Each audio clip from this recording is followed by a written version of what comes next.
'Twas the day before Christmas, and all through the hills the reindeer were playing, enjoying the spills of skating and coasting and climbing the willows and hopscotch and leapfrog, protected by pillows.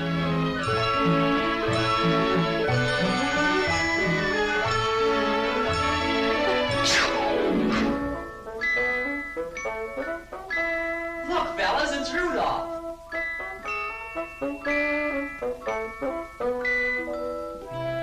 His nose is a sight. It's red as a beet. Twice as big and twice as bright. Looky, looky, I'm Rudolph. Poor Rudolph. Where most reindeers' noses are brownish and tiny, Rudolph's was red, very large, and quite shiny.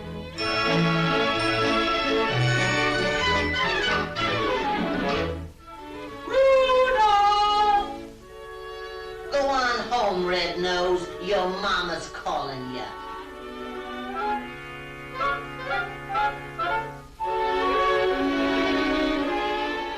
Come, come, Rudolph.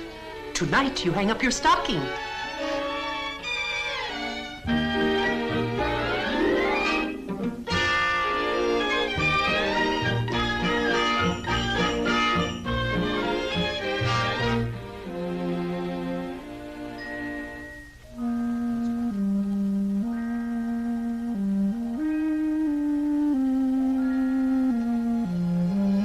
His nose is a sight.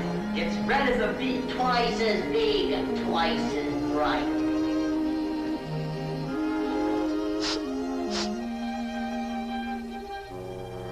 While way, way up north on this dark, foggy night, awaiting the time for his Christmas Eve flight, good old Santa.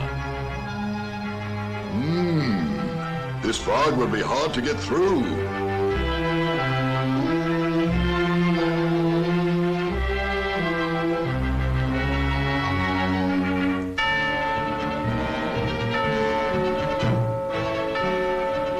Quick, get hitched in a hurry.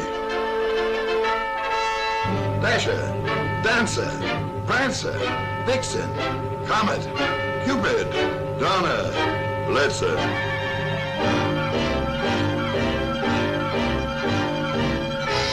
Hi-ho!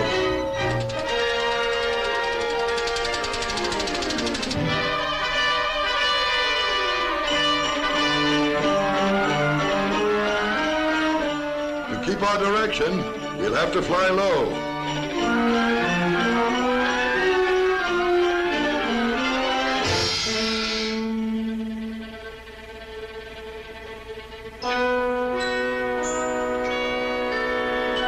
Come down here, quick! Hi-ho!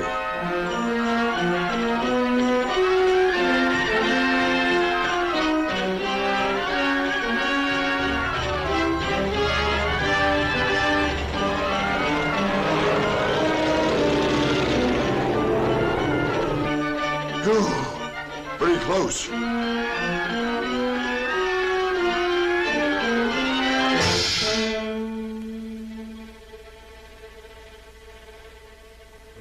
Hi-ho!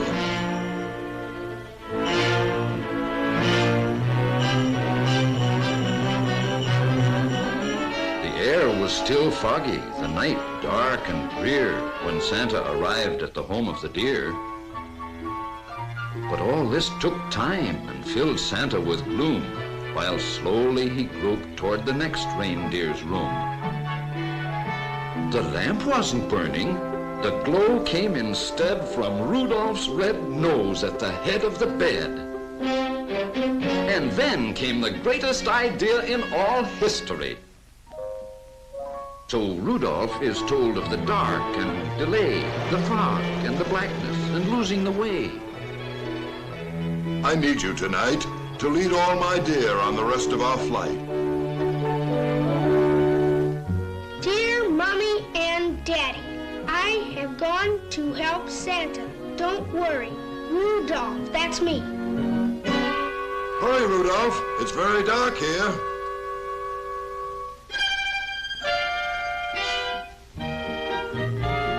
With Rudolph's red nose as a wonderful light, old Santa flew quickly the rest of the night.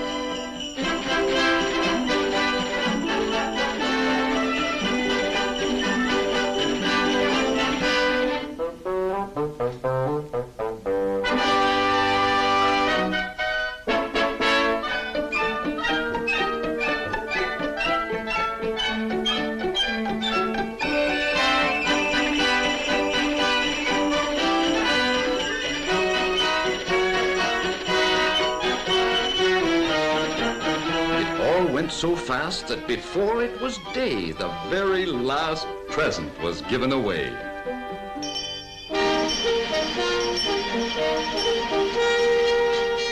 Hear ye, a message from Rudolph. Yes, they'd found Rudolph's message. It's all over town. Hear ye, Rudolph at the stadium. Come on, come on.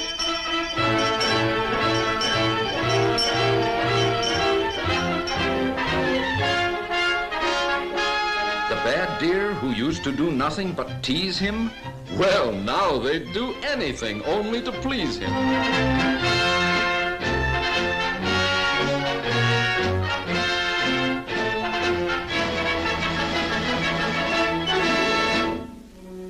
Rudolph, my boy, they'll envy you now, far and near. For no greater honor can come to a deer than riding with Santa and guiding my sleigh. The #1 job on the #1 day. I hope you'll continue to keep us from grief. I hereby appoint you Commander-in-Chief.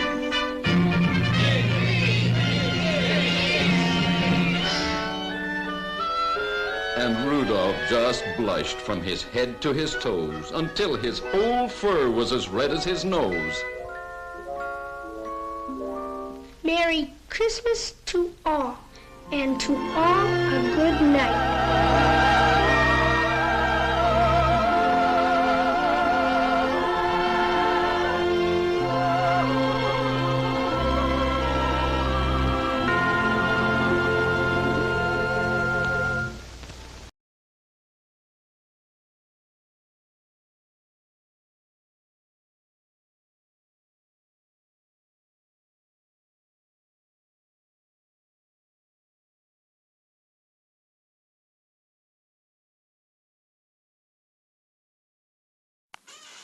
This is Barbara Lewis, Rudolph's big sister, reading the first edition of Rudolph the Red-Nosed Reindeer, published originally December 25th, 1939. 'Twas the day before Christmas, and all through the hills the reindeer were playing, enjoying the spills of skating and coasting and climbing the willows and hopscotch and leapfrog, protected by pillows. Well, every so often they'd stop to call names at one little deer not allowed in their games. Ha ha, look at Rudolph. His nose is a sight. It's red as a beet, twice as big, twice as bright. While Rudolph just wept. What else could he do? He knew that the things they were saying were true. Where most reindeers' noses are brownish and tiny, poor Rudolph's was red, very large and quite shiny. In daylight it dazzled, the picture shows that. At nighttime it glowed like the eyes of a cat, and putting dirt on it just made it look muddy. Oh boy, was he mad when they nicknamed him Ruddy. Although he was lonesome, he always was good, obeying his parents as good reindeer should. That's why on this day Rudolph almost felt playful. He hoped that from Santa, soon driving his sleigh full of presents and candy and dollies and toys for good little animals, good girls and boys, he'd get just as much, and this is what pleased him, as the happier, handsomer reindeer who teased him. So, as night and a fog hid the world like a hood, he went to bed hopeful. He knew he'd been good. While way, way up north on this same foggy night, old Santa was packing his sleigh for its flight. "This fog," he exclaimed, "will be hard to get through." He shook his round head, and his tummy shook too. "Without any stars or a moon as our compass, this extra dark night is quite likely to swamp us. To keep from collision, we'll have to fly slow. To keep our direction, we'll have to fly low. We'll steer by the street lamps and houses tonight in order to finish before it gets light. Just think how the boys and girls' faith would be shaken if we didn't reach 'em before they awaken.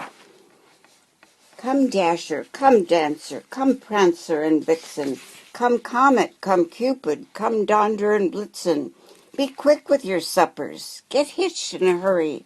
You too will find fog a delay and a worry." And Santa was right, as he usually is. The fog was as thick as a soda's white fizz. Just not getting lost needed all Santa's skill, with street signs and numbers more difficult still. He tangled in treetops again and again, and barely missed hitting a tri-motored plane. He still made good speed, with much twisting and turning, as long as the street lamps and house lights were burning.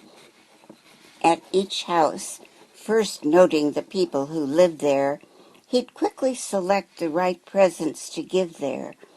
By midnight, however, the last light had fled, for even big people have then gone to bed. Because it might wake them, a match was denied him. Oh my, how he wished for just one star to guide him. Through dark streets and houses, old Santa fared poorly. He now picked the presents more slowly, less surely.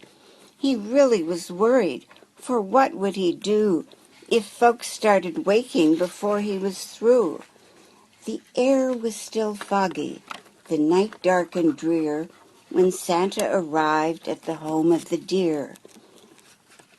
A ledge that he tripped on while seeking the chimney gave Santa a spill and a painfully skinned knee.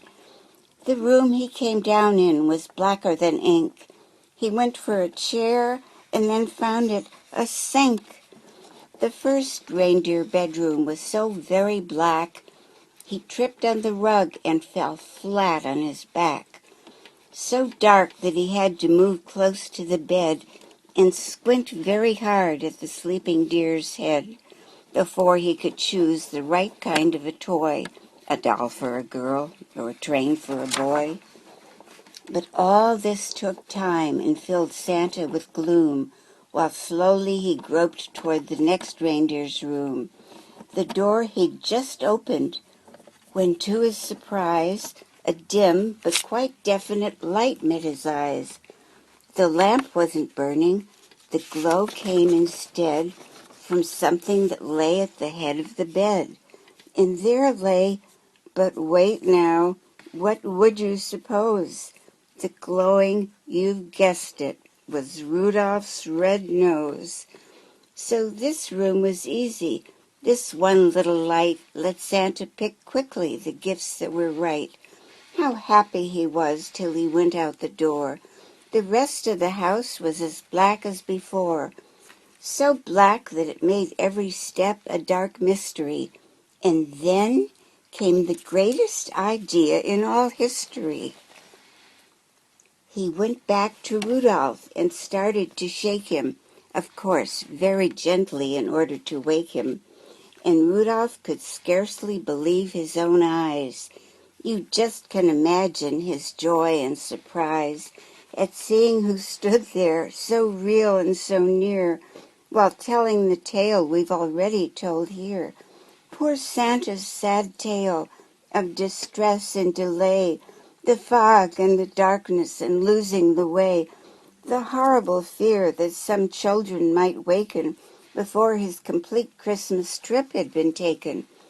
"And you," he told Rudolph, "may yet save the day.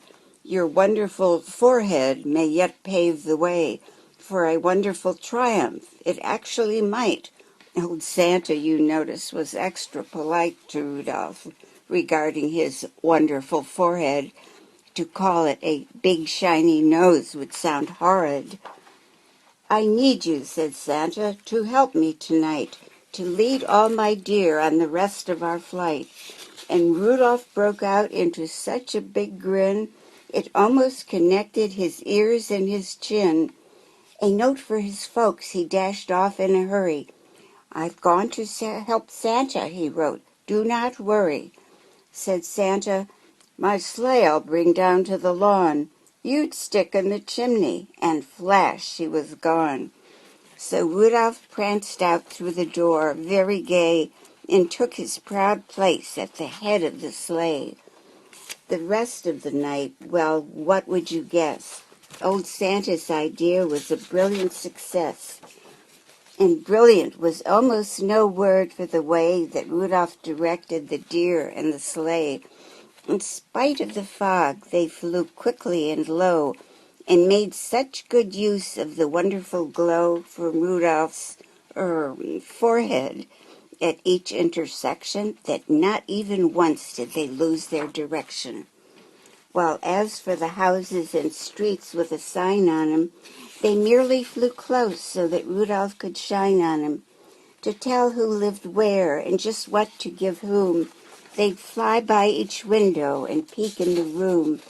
Old Santa knew always which children were good and minded their parents and ate as they should. So Santa selected the gift that was right, while Rudolph's forehead gave just enough light.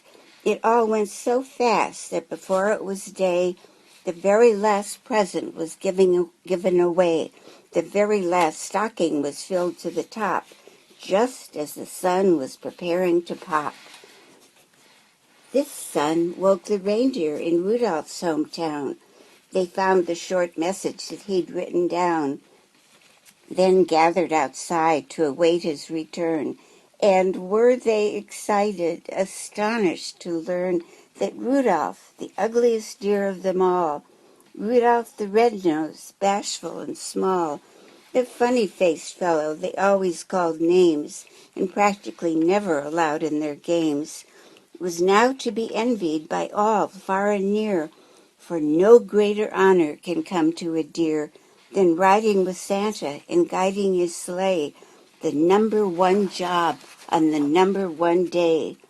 The sleigh and its reindeer soon came into view, and Rudolph still led them as downward they flew.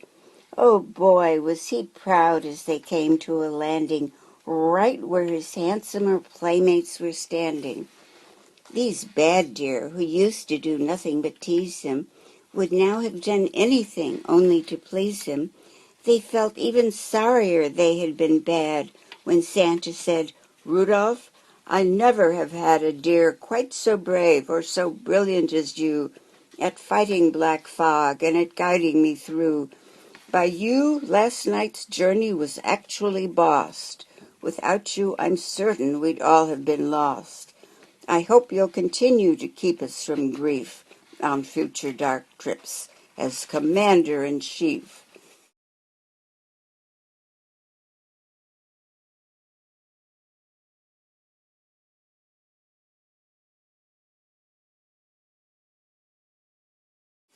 The crowd first applauded, then started to screech, "Hooray for our Rudolph!" and "We want a speech."